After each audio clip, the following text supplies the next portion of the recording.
ఈరోజు నాకు అత్యంత ఇష్టమైన నాయకుడు మమ్మల్ని అందరినీ దిశానిర్దేశం చేస్తూ ముందుకు నడిపిస్తున్న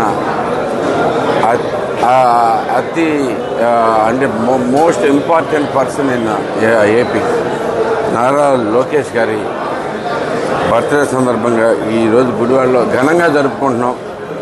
నిజంగా నేను వచ్చిన దగ్గర నుంచి చూస్తూ ఉన్నాను ఆయన్ని.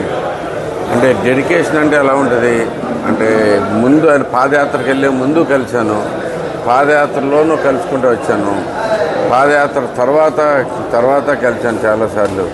అలాగే మినిస్టర్ అయిపోయిన తర్వాత ఈ ఫేజెస్ మొత్తం అన్నీ చూశాను. ప్రతి ఒక్క దాంట్లోనూ ఆయన ఎక్సెల్ చేశాను. అంటే మామూలు ఏదో నార్మల్ నాయకులే కాకుండా ఎంతో ఆయన డెడికేషన్ చూసి నిజంగా ఆశ్చర్యం వేస్తూ ఉంటుంది.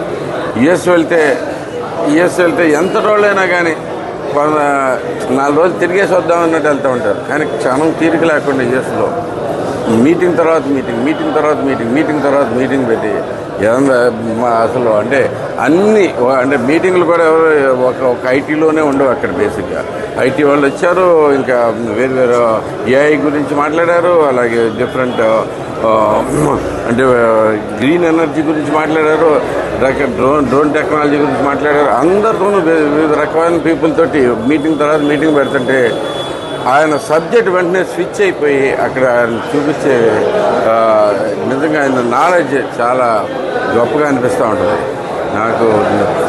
నాకు స్ఫూర్తినిచ్చే నాయకుడు మొట్టమొదటిగా చంద్రబాబు నాయుడు గారితో పాటు లోకేష్ గారు కూడా ముందున్నారు. ఎందుకంటే ఇంక చాలా దగ్గరగా చూడగలిగాను.